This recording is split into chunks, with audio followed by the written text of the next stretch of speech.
Comienza el cuarto de atrás.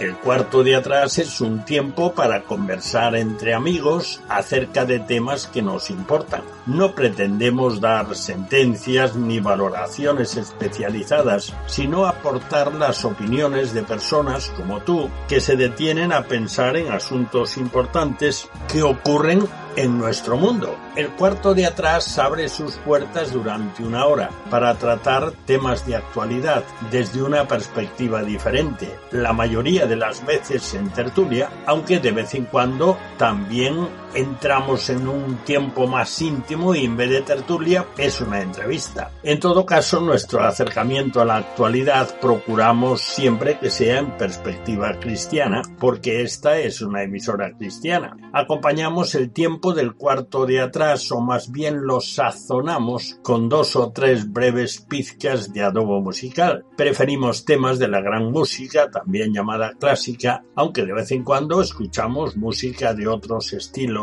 y épocas, pero música que agrada escuchar, que motiva, que estimula, ya lo verás. En nuestra tertulia no tratamos de política ni de deportes, porque ya se abordan extensamente en el resto de las tertulias e informativos de todo tipo. Tampoco lo hacemos sobre la vida social de los famosos, aunque citemos a alguna persona tratando de un tema o de una noticia.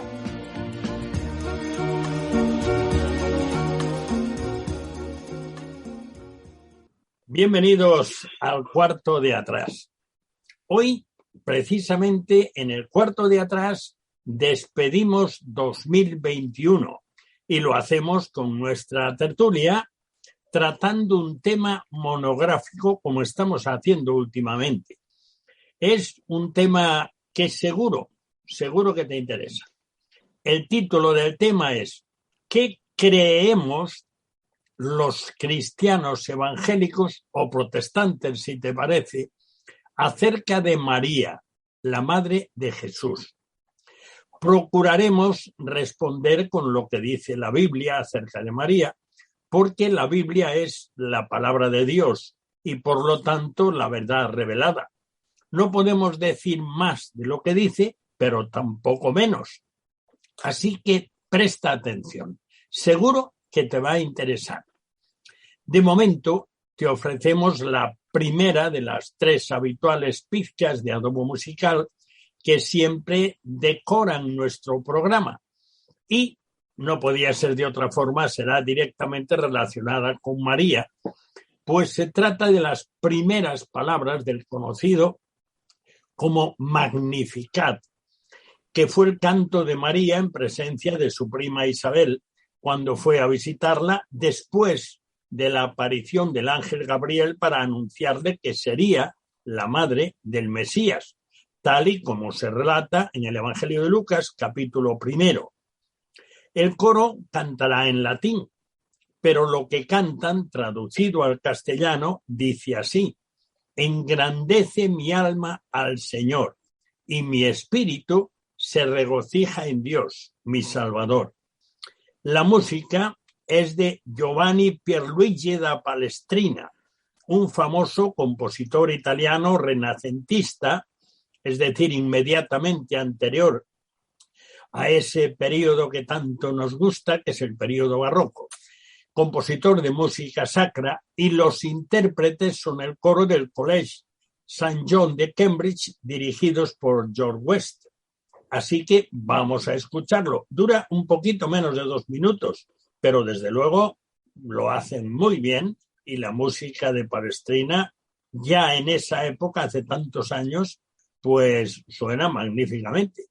No podía ser menos, tratándose del Magnificat. Vamos a escuchar.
Después de escuchar el comienzo del Magnificat en la versión de Palestrina, te presentamos a nuestros tertulianos. Tenía que ser así.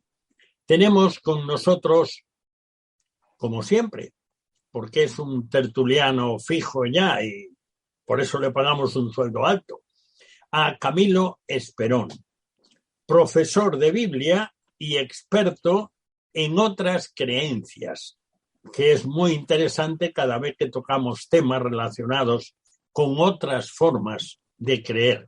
Bienvenido, Camilo.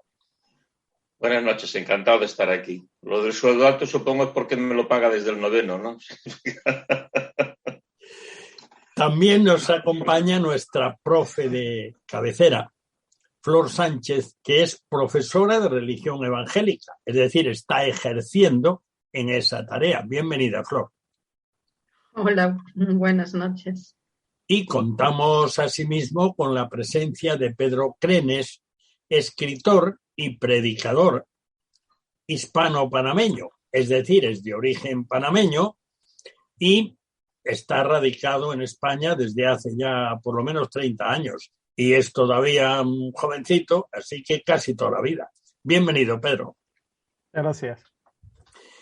Bueno, y vamos de una manera sencilla, yo espero que resulte sencilla y sobre todo deseo que sea muy entendible, porque a lo largo de la vida he escuchado muchas cosas acerca de este tema, muchas dudas, muchas cuestiones malentendidas y vamos a procurar responder con texto bíblico y cualquier comentario tiene que estar en esa misma dirección, sencillamente.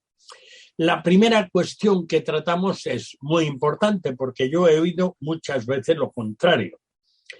¿Creemos los evangélicos en María, la Virgen Madre de Jesús? ¿Creemos en eso? ¿Y por qué creemos?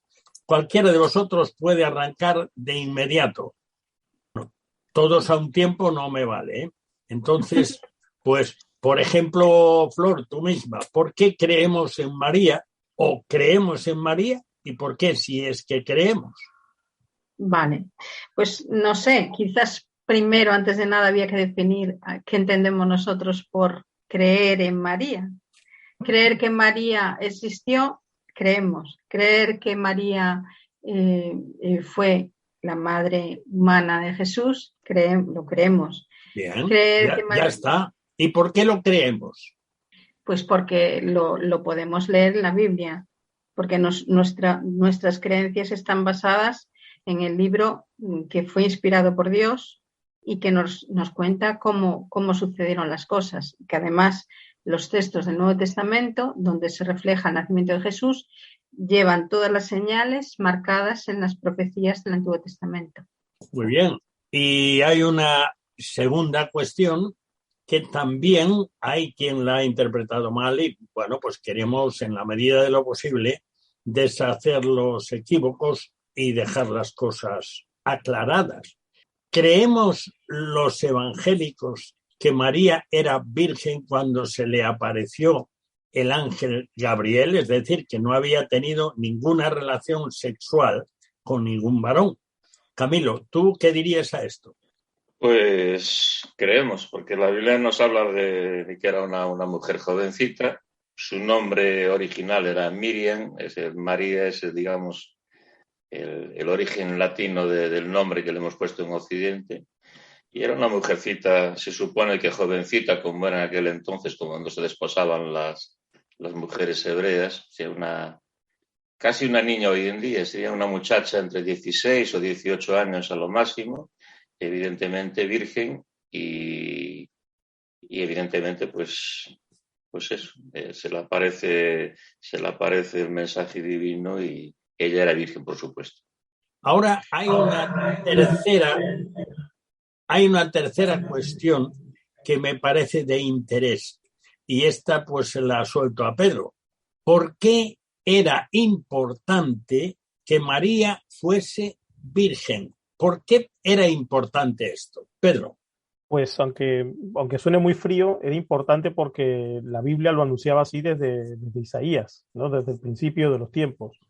Entonces, era fundamental que fuese así para que se cumpliese la escritura. Si recordamos los textos de la Navidad, constantemente se habla de eso para que se cumpliese lo dicho por el profeta, y en la vida de Jesús constantemente es así, tanto en el nacimiento como en la muerte, ¿no? Entonces, la gran señal era que he aquí la Virgen concebirá y dará a luz un hijo. Entonces, por eso es fundamental. Si la Biblia hubiese dicho otra cosa, pues sería otra cosa. Entonces, María, siendo virgen, no sería en realidad la madre de Jesús, pero la Biblia dice que esta mujer tenía que ser virgen, y así lo era, y así lo creemos, porque la Biblia lo dice. Bueno, y ahí hay un detalle, y creo yo que también es importante resaltarlo, y es que el hecho de que fuese virgen, y eso es lo que atestiguan el Evangelio de Lucas y también el Evangelio de Mateo, que son los que nos ofrecen los relatos del nacimiento, y también en este caso el capítulo 7 de Isaías, que es donde se anuncia que una virgen concebirá, que era una señal dada a un rey de Israel, pero esa señal apuntaba directamente, tal como recoge el Evangelio de Mateo, apuntaba directamente a la madre de Jesús. Al mismo tiempo, creo que este hecho de que fuese virgen es importante, porque la concepción de María no era obra de ningún varón, y si ella no fuese virgen podría pensarse. Y de hecho es uno de los aspectos que tiene importancia. Entonces esto nos lleva a una cuarta cuestión que evidentemente está relacionada con esto y que además es algo que yo he escuchado en más de una ocasión, que se nos atribuye a los evangélicos o protestantes que no creemos en esto. Entonces, yo pregunto, y sería bueno que usásemos el texto bíblico, por ejemplo, el Evangelio de Mateo capítulo 1. ¿Creemos los evangélicos que la concepción de la concepción de Jesús en el vientre de María fue sobrenatural, obra del Espíritu Santo? ¿Creemos esto? Flor, ¿tú cómo contestarías a esto desde la Biblia? Claro, pues desde la Biblia entendemos que fue sobrenatural porque el ángel Gabriel visitó a una virgen que estaba desposada, pero todavía en aquel estado lo que hacían eran, primero se desposaban, pero luego había un tiempo de preparación hasta que se consumaba el matrimonio, que eran las nupcias. Había los esponsales, que era cuando se decía la Virgen estaba desposada con José, pero cuando iba a vivir con él era cuando ya se preparaba, más o menos había un tiempo de un año, y era cuando se producían las nupcias, y ahí se producía ya pues las relaciones sexuales, las primeras. Entonces, Gabriel anuncia a María que es escogida por Dios para tener el Hijo de Dios, para tener a Jesús encarnado. En él se entiende que en ese intermedio, es decir, ella habla el capítulo 1, versículo 27 de Lucas, que Gabriel visitó a una virgen desposada, o sea, que estaba desposada, pero aún no estaba viviendo con José. El Evangelio de Mateo, capítulo 1, versículo 18, empieza así. El nacimiento de Jesucristo fue así. Estando desposada María, es decir, como tú acabas de decir, Flor, comprometida, en aquel tiempo esto equivalía ya a ser su mujer, y así se le llama. Desposada María, su madre, con José, antes que se juntasen, es decir, que fuesen a vivir juntos, se halló que había concebido del Espíritu Santo. Y José, su marido, como era justo y no quería infamarla, quiso dejarla secretamente, porque si lo decía públicamente, ella era muy mal lo que podía pasar, podían incluso apedrearla. Pensando en esto, se le apareció un ángel del Señor en sueños y le dijo: José, hijo de David, es decir, descendiente de David, no temas recibir a María tu mujer, es decir, que desposada ella se consideraba su mujer, porque lo que en ella es engendrado del Espíritu Santo es. y dará a luz un hijo y llamará su nombre Jesús, porque él salvará a su pueblo de sus pecados. Así que, por lo tanto, pues este tema que apuntamos, ¿creemos los evangélicos que la concepción de Jesús en el vientre de María fue sobrenatural, obra del Espíritu Santo? Sí lo creemos. ¿Por qué? Pues porque lo dice la Biblia, sencillamente. Y dijimos al principio del programa, y esto me parece muy importante, que procuraremos responder con lo que dice la Biblia acerca de María, porque la Biblia es la palabra de Dios y por lo tanto la verdad revelada, la verdad de Dios. No podemos decir más de lo que dice, pero tampoco menos. Así que seguimos adelante. Por lo tanto, ya hemos llegado a ese punto que yo he escuchado muchas veces que se nos atribuye. Los protestantes no creen en María, los protestantes no creen en la concepción virginal de María. Bueno, pues no es que es de los protestantes, es que es lo que dice la Biblia, sencillamente. Ahora hay una pregunta muy interesante ahí. La pregunta está formulada así. ¿Creemos los evangélicos, atención, que María no tuvo relaciones sexuales con José, su marido, ni antes ni durante el embarazo del cual nació Jesús? Si es que lo creemos, porque lo creemos. ¿Podéis darme un texto donde esto aparece clarísimamente? Esto es muy importante. Pedro, por ejemplo. Pues creo que es yendo a Lucas, se habla de que el Altísimo te cubrirá con su sombra. Así que en un vientre, por decirlo así, ya lleno, por decirlo así, con hombre, por lo que tú apuntabas al principio, ya no podría cumplirse la escritura. Entonces, evidentemente, ni antes ni durante el embarazo ocurrió esto, una vez más, porque así lo requería la palabra de Dios. Dios lo que hace con María, dentro del hecho de que ella también acepta que embarcarse en la voluntad de Dios, ¿no? Y dice, he aquí la sierva del Señor, hágase en mí según tu palabra, y ya está. Y el ángel se fue de su presencia, ¿no? Y entonces se halló, como leíamos en Mateo también, se halló que estaba embarazada. Y a José le constaba que no era suyo, y eso es muy importante también verlo desde el relato, ¿no? José, que era un hombre justo, se dice, ¿no? Que no quería infamarla, quería dejarla en secreto. O sea, tanto es así que si José hubiese sospechado que, bueno, o sea, no sospechado, sabido efectivamente que él había estado con María, pues no había tenido una actitud tan un poco dramática, ¿no? Pero claro, era muy grave lo que estaba pasando, ¿no? Se halló. De pronto esta mujer está embarazada y José, aún así, que también es un gran ejemplo, amándola, prefería dejarla en secreto y no decir nada con tal de que no ocurriera lo peor, ¿no? Así que de esta cosa también podemos deducir, y sé que hay muchas cosas más técnicas que se pueden hablar, pero básicamente desde el relato tenemos que darnos cuenta de que efectivamente José no tuvieron ningún tipo de relaciones sexuales y no sería ningún problema. Se callarían los dos, harían un paripeo, lo que sea, y salvarían la situación.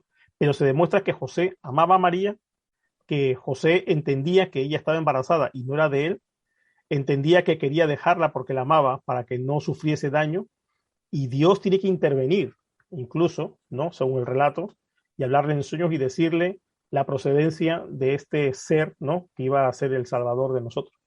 El Evangelio de Mateo, capítulo 1, versículo 24, y voy a leer el texto de la versión bíblica que es la oficial de la Conferencia Episcopal Española. Dice: cuando José se despertó después de ese anuncio que tú, Pedro, acababas de mencionar, hizo lo que le había mandado el ángel del Señor y acogió a su mujer, es decir, se fueron a vivir juntos. Y versículo 25, y sin haberla conocido, ella dio a luz un hijo, al que puso por nombre Jesús. En nuestra versión Reina Valera dice, pero no la conoció, entendiendo como conocer la relación sexual, pero no la conoció hasta que dio a luz a su hijo. Algunas versiones añaden primogénito. pero en todo caso eso vuelve a aparecer de nuevo, así que no es ningún problema. Por lo tanto, la Biblia, no nosotros, la Biblia afirma que José y María no tuvieron relaciones sexuales desde que se juntaron, fueron a vivir juntos, ni durante todo el embarazo. ¿Por qué lo creemos? Porque lo dice la Biblia, que María no tuvo relaciones con José, su marido, ni antes ni durante el embarazo del cual nació Jesús. Esto es un detalle importante. Y de hecho hay cosas que, claro, en aquel tiempo, pues igual sucedía alguna vez y la gente, pues igual ni lo creía, pero sí que actualmente sabemos que hay casos en los cuales una mujer embarazada que vive con su marido, pues de una relación con su marido, queda de nuevo embarazada de un segundo hijo con un hijo concebido en su vientre. Esto aún hace muy poquito saltó como noticia de actualidad en la prensa diaria.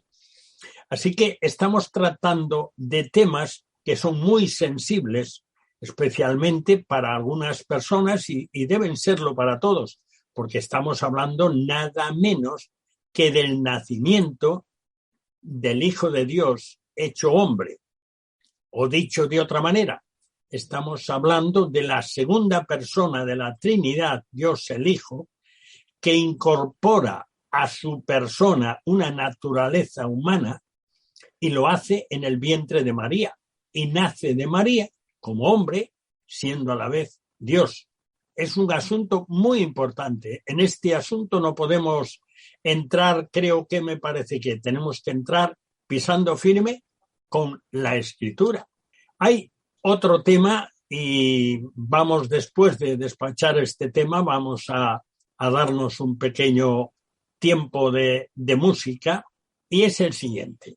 Creemos los evangélicos que María fue una mujer especialmente escogida por Dios y que le fue dicho, por cierto, 2 veces por el ángel y por su parienta Isabel o Elizabeth, bendita entre las mujeres. ¿Creemos estas cosas los evangélicos? Camilo. Evidentemente, ¿qué mayor privilegio podía tener un ser humano en el planeta Tierra en aquel entonces? Y un ser humano en femenino, estamos hablando de que su vientre fuese, digamos, la habitación de Dios, ¿no? Curiosamente, hay una afirmación, me gustaría resaltar también que el ángel, ante la posible incredulidad de una niña prácticamente, le está hablando de que la sombra del Altísimo le iba a cubrir, iba a quedar, digamos, embarazada. Uh-huh. Esa afirmación tan tajante del ángel me encanta, que es porque nada hay imposible para Dios, ¿no? Eso, por un lado, para que ella quedase, digamos, tranquila en el sentido de que sí, todo es posible, ¿no? O sea, yo pienso que esa afirmación angélica a María le da una confianza de que sí, voy a ser portadora de Dios hecho hombre, ¿no? Y es precioso, es bienaventurada en el sentido, bienaventurado, los evangelios, la palabra griega que viene diciendo qué feliz eres. ¿Qué portadora de felicidad puedes ser por llevar a Dios en tu vientre, ¿no? Entonces es una expresión cariñosa y llena de amor, llena de ternura. Me parece maravilloso, ¿no? Y eso es conforme a la palabra. Por cierto, también quisiera resaltar antes de pasar al descanso que este domingo me dirigí a la iglesia desde el pueblo donde vivo, ¿no? Y en el viaje pues iba escuchando la cadena COPE, que es la emisora de la Conferencia Episcopal Española, y un obispo que entrevistaban, ya que estamos en esta época navideña, pues, y que tanto, digamos, rememora también la Iglesia Católica, pues tuvo la delicadeza de ser bíblico ese hombre y decir, mira, el portador, o sea, la madre de Jesús. No utilizó otra expresión. Celebro que haya gente eclesiástica que se acerque cada día más a la Biblia y que vea la Biblia que tal como está, ¿no? Es la madre de Jesús. Es la madre de ese niño que va a nacer, que es Dios hecho hombre, ¿no? Todo Dios y todo hombre, pero qué hermoso es dejarlo en los términos bíblicos en que está escrito, ¿no? Me parece la expresión más hermosa del mundo. Bueno, pues hacemos un alto en el cuarto de atrás para ofrecerte una segunda pizca de adobo musical, un segundo adorno para nuestro programa. Escucharemos de nuevo las primeras palabras del Magnificat, según la versión del famoso compositor italiano Gregorio Allegri, especialmente conocido por su Miserere, famosísimo. Es decir, el Miserere, supongo que lo sabes y si no, pues lo aclaramos, es el Salmo 51, la famosa confesión de David, cuya música, la de Allegri, estaba prohibido que saliese del Vaticano. Y Mozart fue con su padre al Vaticano, siendo un mozalbete, un adolescente, lo escuchó interpretar y sabía esto, que estaba prohibido que su música, su partitura saliese del Vaticano. Mozart lo escuchó una vez y la misma noche en su alojamiento lo reprodujo íntegramente, con algún pequeño detallito que al día siguiente volvió al Vaticano, lo escuchó de nuevo y ya rectificó las pequeñísimas cosas que se le habían escapado. Bueno, pues de Gregorio Allegri escucharemos el comienzo de su Magnificat en do mayor. Como puedes imaginar, hay por lo menos centenares de partituras del Magnificat arregladas de formas distintas, pero fieles a la letra del Evangelio de Lucas en el capítulo 1. Así que en este caso escucharemos al coro del College de los Reyes de Cambridge y la orquesta de la Academia St. Martin in the Fields, dirigidos por David Wilcox, cantando en latín, pero en castellano. Las primeras palabras del canto de María son: engrandece mi alma al Señor, y mi espíritu se regocija en Dios, mi Salvador. Y por cierto, no está claro si lo cantó, probablemente no. Probablemente no fue un canto, sino un poema. Y lo que más importa es su letra, que ha llegado hasta nosotros. Y yo no sé si lo conoces o no, pero es curioso que en la letra de ese poema de María hay semejanzas con otros dos poemas. Uno, que fue el poema entonado como una oración por Ana, la madre de Samuel, el Samuel del Antiguo Testamento, el último juez. Y también esto tiene mucha relación con otro tema, con un salmo, el Salmo 75.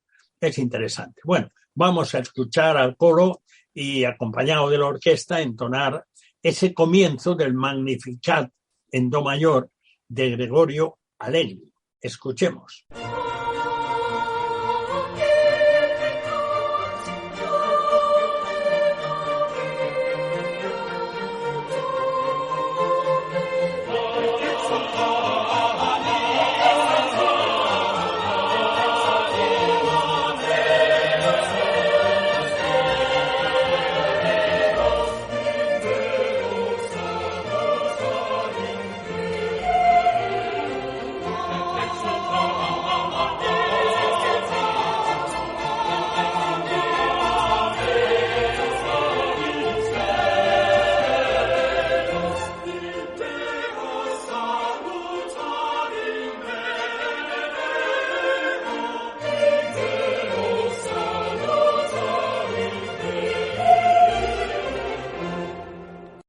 Bueno, después de escuchar este tema, este comienzo del Magnificat que hemos escuchado antes, este comienzo del Magnificat debido, en este caso, a que la música fue compuesta por el famoso compositor italiano Gregorio Allegri, a quien todo el mundo, pues si escuchas alguna, busca en internet el Miserere de Allegri, y desde luego es una pieza fenomenal.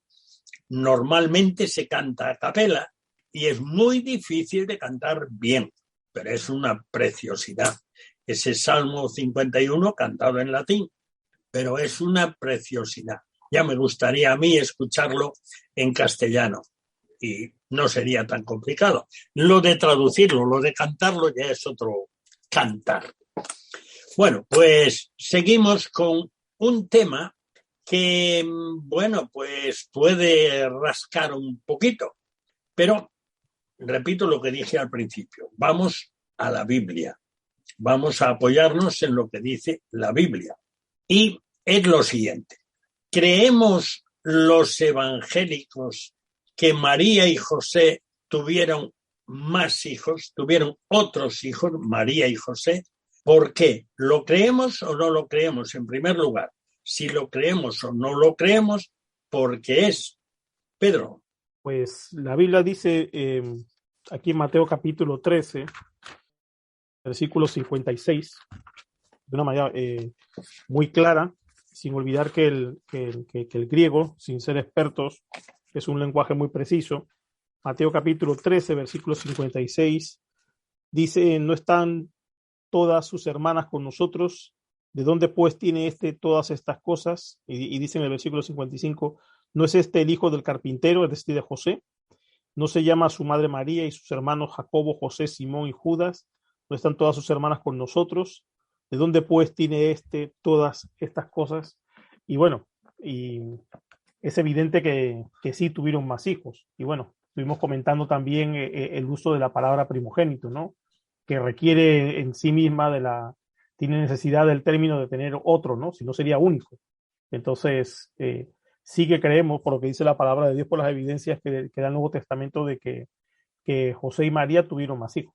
De hecho, en el relato del nacimiento de Jesús, en el capítulo 2 del Evangelio de Lucas, versículo 7, dice literalmente que María le llegó el tiempo del parto y dio a luz a su hijo primogénito. Lo envolvió en pañales y lo recostó en un pesebre porque no había lugar para ellos en la posada.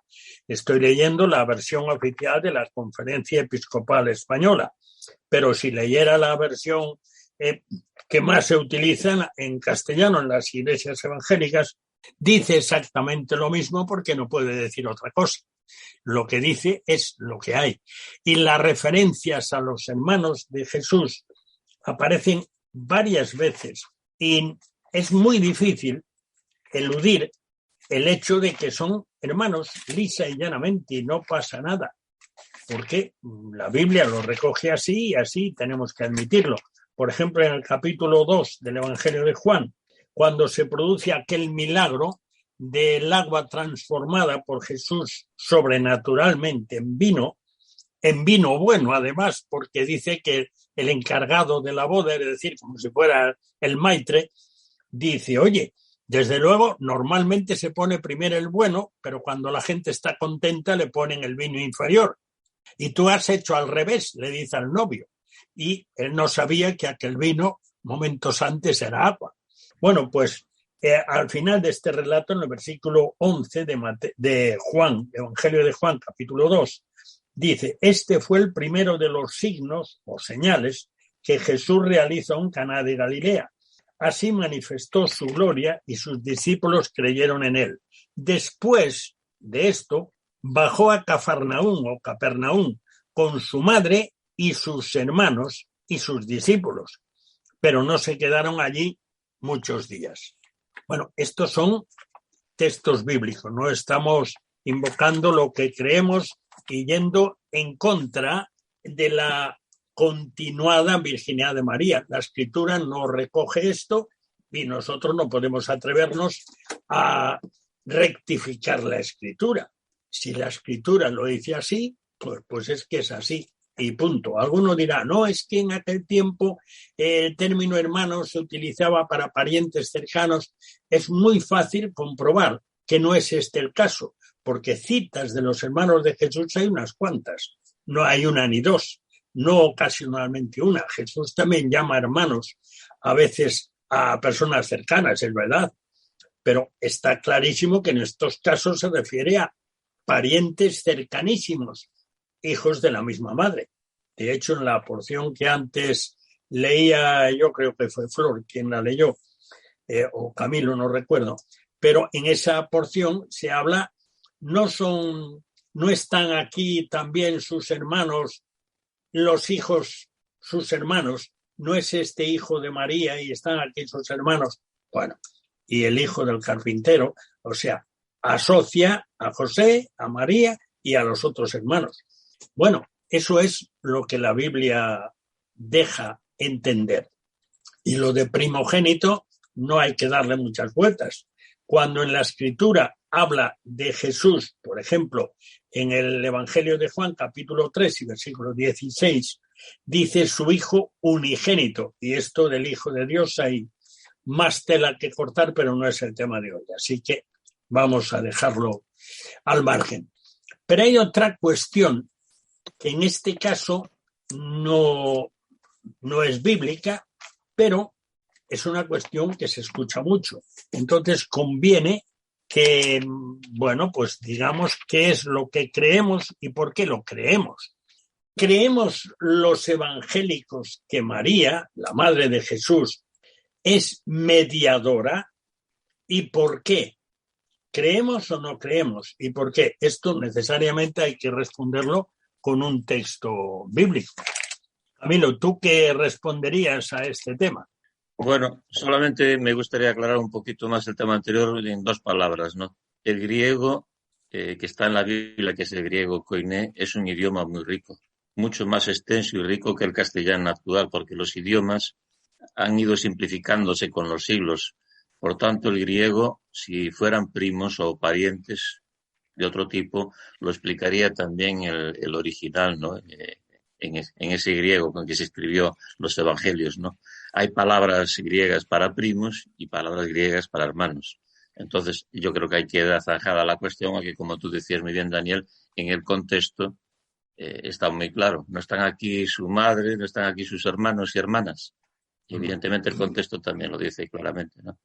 Y en relación a la mediación, la Biblia también es muy clara. Está diciendo que solo hay un mediador entre Dios y los hombres, que es Jesucristo hombre, ¿no? El apóstol Pablo y las demás cartas, epístolas que hay en el Nuevo Testamento, todas hacen énfasis en eso. Podríamos ahora buscar varios textos, pero bueno, no tenemos tiempo, pero está establecido que el hombre muera una sola vez y después el juicio, y el juicio viene a través del juicio de Cristo, y el único mediador mientras estamos aquí en vida entre Dios y los hombres es Jesucristo. Eso significa que cuando dice único es que no puede haber otros, de ningún tipo. A mí me gusta citar el texto. Primera epístola del apóstol Pablo a Timoteo. Y estoy leyendo, ya lo dije antes, en la versión oficial de la Conferencia Episcopal Española. Dice, versículo 5 del capítulo 2 de la primera epístola a Timoteo. Dice, pues Dios es uno y único, también el mediador entre Dios y los hombres. El hombre, Cristo Jesús, que se entregó en rescate por todos. Este es un testimonio dado a su debido tiempo. Es decir, que el testimonio de la Biblia es muy sencillo. Solo hay un mediador entre Dios y los hombres. ¿Quién es este mediador? O dicho de otra manera, no aparece en la Biblia ningún texto que pueda insinuar que hay otros mediadores. O sea, por otro lado, no, si buscáramos, digamos, la contrapartida, no existe en la Biblia. Exactamente. Pero además hay una razón muy sencilla, doctrinalmente o teológicamente, si se quiere, y es que Jesucristo es el único ser que es perfectamente Dios y perfectamente hombre. Por lo tanto, es el único que realmente puede hacer de puente. De ahí viene lo de pontífice. Pues es el único que puede ser pontífice, puente entre Dios y los hombres, porque es Dios y es hombre. Así que en este caso, pues no creemos que María, la madre de Jesús, sea mediadora, porque el mediador es Jesucristo. Sencillamente, no, eso es lo que dice la Escritura. Nosotros no podemos creer otra cosa porque no lo dice la Escritura, sencillamente. Ahora, hay otro asunto más, que es un asunto, pues, digamos que espero que lo manejemos bien, pero es un asunto importante. ¿Creemos los evangélicos que a María se le debe dar alguna clase de culto o devoción, por no decir adoración, porque esto en el ámbito católico está muy definido, que la que se le da a Dios es una y la que se le da a María es otra, pero hay una devoción y si no, no hay más que ir a un santuario mariano y ver a la gente. Con eso ya se sabe. Los evangélicos creemos que se le debe dar alguna clase de culto o devoción, sí o no, y por qué. Flor, ¿tú te desempeñarías ahí? Bueno, yo doy lo que creo que es, pero quiero decir, desde la base bíblica, pues No yo te creo oigo. que no. Yo creo que no se le debe dar devoción, pero también le explico por qué creo que no. Porque creo que además Jesús, cuando en Lucas 4, Satanás le tienta, en Lucas 4:8, él le dice a Satanás, vete de mí, Satanás, porque escrito está, al Señor tu Dios adorarás y a Él solo. Perfecto. Entonces, vale. Perfecto, no hay más vueltas que dar a esto. Es decir, según la Escritura, el culto, la adoración, la devoción solo puede ser a Dios. Cualquier aspecto espiritual que desvíe de Dios hacia otro, ni a través de otro, porque no hay más que un mediador que es Jesucristo. Y no hay más que alguien receptor del culto que es Dios. Al Señor tu Dios adorarás y a Él solo servirás. Así que cualquier clase de devoción, solo a Dios. Eso es el testimonio bíblico. Y si es el testimonio bíblico, pues tenemos sencillamente que tener el asunto claro y nada más. Yo creo que también sí, bueno, di, Pedro, di. Yo fui muy mariano, muy devoto de la Virgen María Auxiliadora en mis años que yo era salesiano en la escuela primaria Don Bosco en Panamá. Y yo puedo entender perfectamente, me pongo en la piel de personas que nos estén escuchando y piensen que estamos hablando de una manera muy fría. No, es complicado creer y después darte cuenta de lo que la Biblia dice, pero es lo que la Biblia dice, ¿no? Y aunque uno tenga estos sentimientos, pues a través de la palabra, pues uno se convence de que es solamente Dios el que merece nuestra adoración, ¿no? Y que María, como Madre de Jesús, merece todo nuestro respeto y toda nuestra admiración. Debemos seguir su ejemplo incluso, claro que sí. Pero de ahí a una devoción, y yo entiendo que es complejo, pero tenemos que hacer lo que la palabra de Dios dice, ¿no? Entonces, y hallaremos consuelo en la convicción que la palabra de Dios va a traer a nuestra vida. Hay una cuestión, es otra cuestión que está en juego aquí y hablamos de lo que la Escritura dice. En el ámbito oficial de la Iglesia Católica, porque esto aparece escrito en el Catecismo, en el ámbito oficial de la Iglesia Católica se asume que María es madre de la Iglesia. Esto es un término que se utiliza realmente, no estamos hablando de hablar por hablar. Entonces, ¿de dónde arranca esto? Bueno, pues esto arranca, por cierto, hablando del tema anterior, leo un párrafo en el Catecismo, el culto a la Santísima Virgen, se titula. Todas las generaciones me llamarán bienaventurada, sin duda ninguna, y nosotros también. Qué mujer que fue distinguida especialmente por Dios y escogida para ser la madre de la naturaleza humana del Hijo de Dios. La piedad de la Iglesia hacia la Santísima Virgen es un elemento intrínseco del culto cristiano. La oración mariana como el Santo Rosario, síntesis de todo el Evangelio. Estas son palabras de un papa.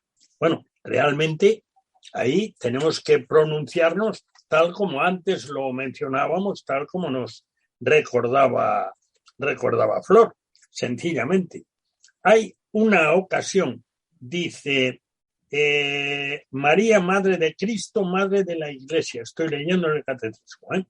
Dice, se la reconoce y se la venera como verdadera Madre de Dios y del Redentor, más aún es verdaderamente la Madre de los miembros de Cristo, porque colaboró con su amor a que naciera de la Iglesia los creyentes miembros de aquella cabeza. Es una frase atribuida a San Agustín. Bueno, y el arranque de esto es cuando en la cruz, cuando Jesús está muriendo en la cruz y se dirige a su madre, a María, que por cierto nunca le llama madre directamente en los 4 evangelios, nunca.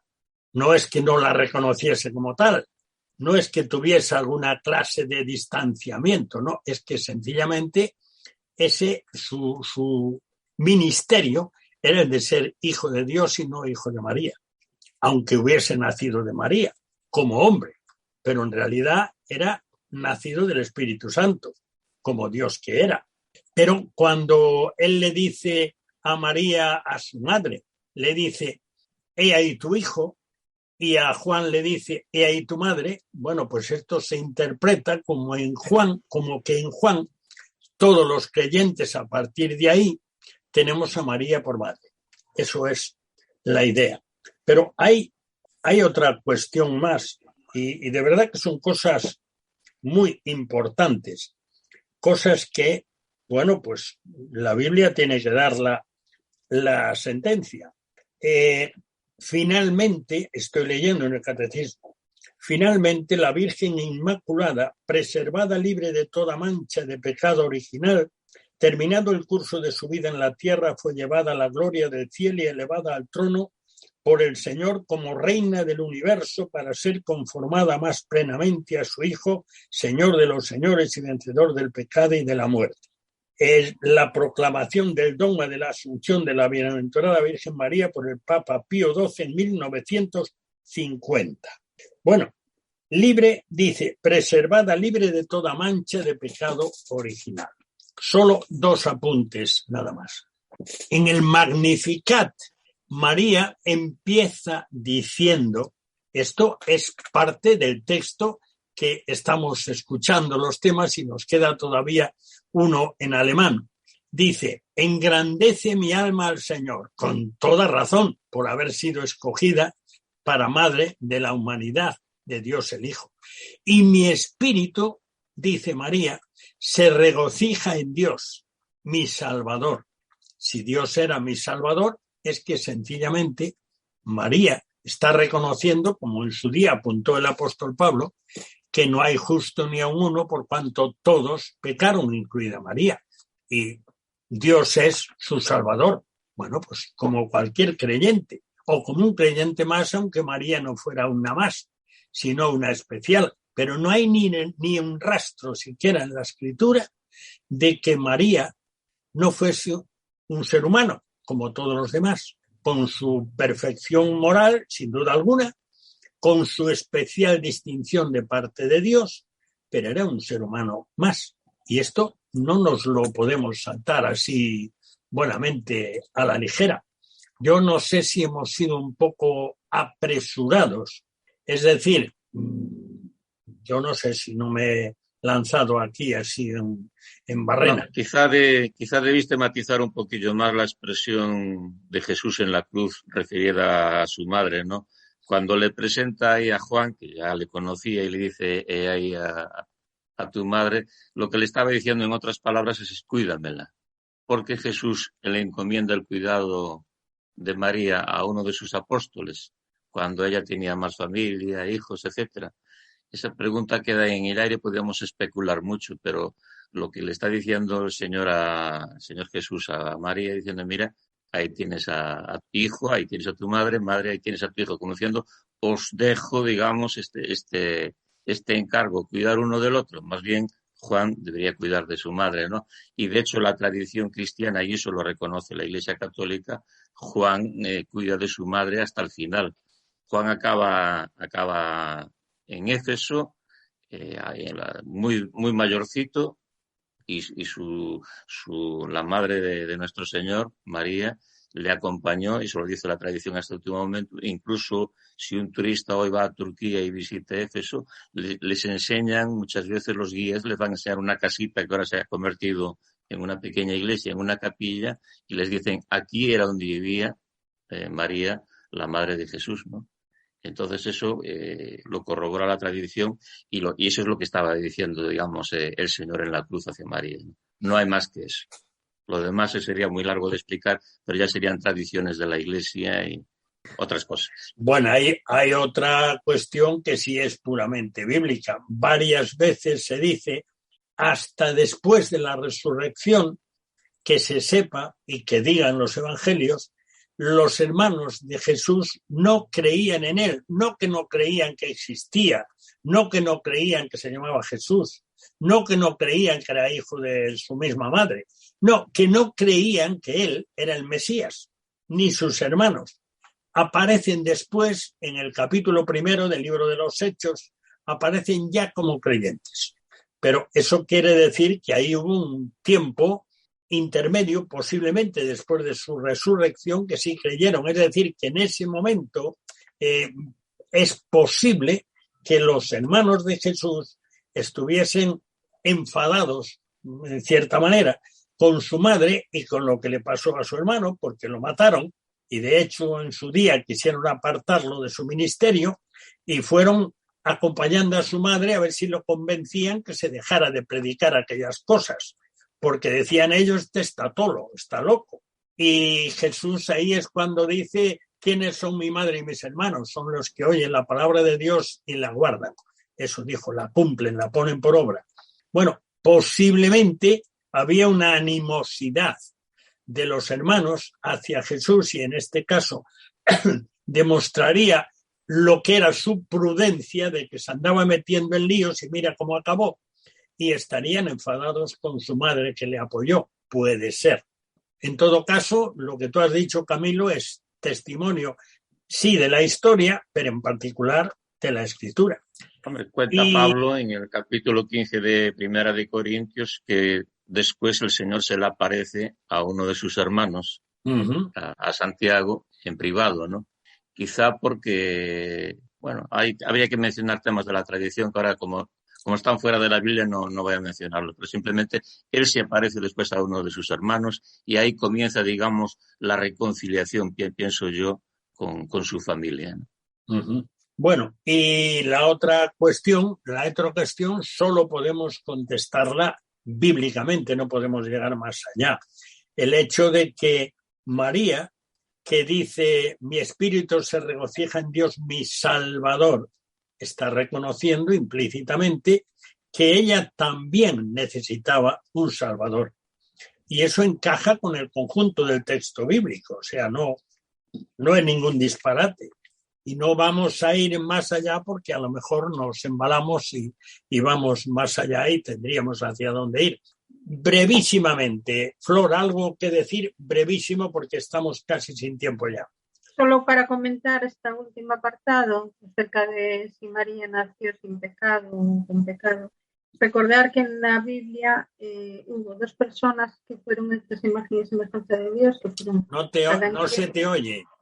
Las dos personas que fueron hechas a imagen y semejanza de Dios, Adán y Eva en un inicio, que fueron sin pecado original, que después desobedecieron y a partir de ahí todas las personas, excepto Jesús cuando nació, fueron nacidas con el pecado original. En ninguna parte de la Biblia especifica que haya nacido nadie humano, aparte de Jesús, que no naciera con ese pecado. Pedro, algo muy breve. De eso, de lo que creas conveniente. 1 minuto. Solamente seguir animando a nuestros oyentes a seguir buscando en la palabra de Dios y obteniendo de ella la fe que necesitan, de verdad.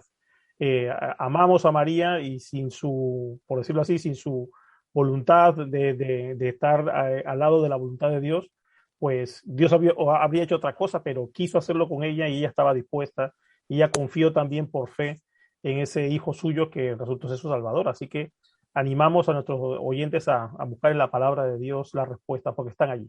Muy bien, pues ahí en cuanto a la tertulia nos quedamos porque nos queda todavía algo que, bueno, es habitual. En primer lugar, nos queda dar las gracias en este final de año a nuestros tertulianos. Así que gracias a Camilo, gracias a Flor, gracias a Pedro por estar en este cuarto de atrás.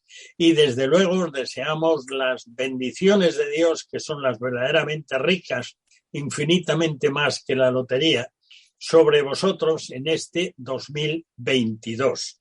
Y antes de despedir el programa con nuestra sintonía, escucharemos de nuevo las primeras palabras del Magnificat de María, según la versión musical de uno de los grandes compositores alemanes anterior a Bach, a Juan Sebastián Bach, porque hubo otros Bach antes de Juan Sebastián, el luterano Heinrich Schütz. En este caso, el Magnificat está cantado en alemán para facilitar la comprensión del texto a los que escuchaban al coro. Por esto se conoce esta composición como el Magnificat alemán. También hay el Requiem alemán, que es de Brahms, pero bueno, de ese podemos hablar otro día.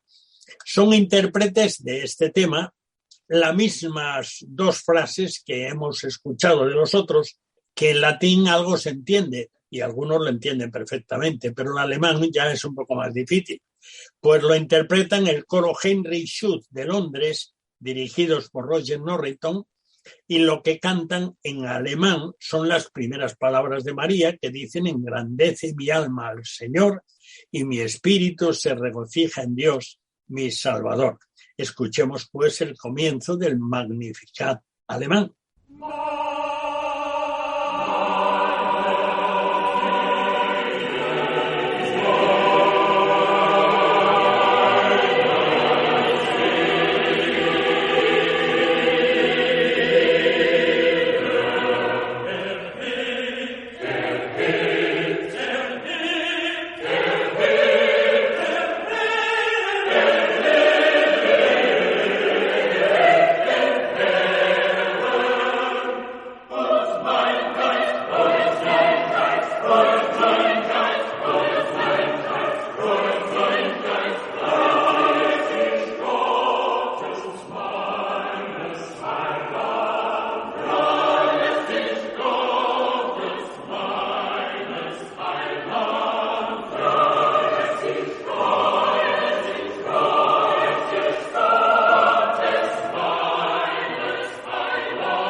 Bueno, como una hora no da más que para 60 minutos, terminamos. Damos gracias a Dios por permitirnos salir al aire una vez más. El cuarto de atrás cierra de nuevo sus puertas hasta la próxima semana, si Dios quiere.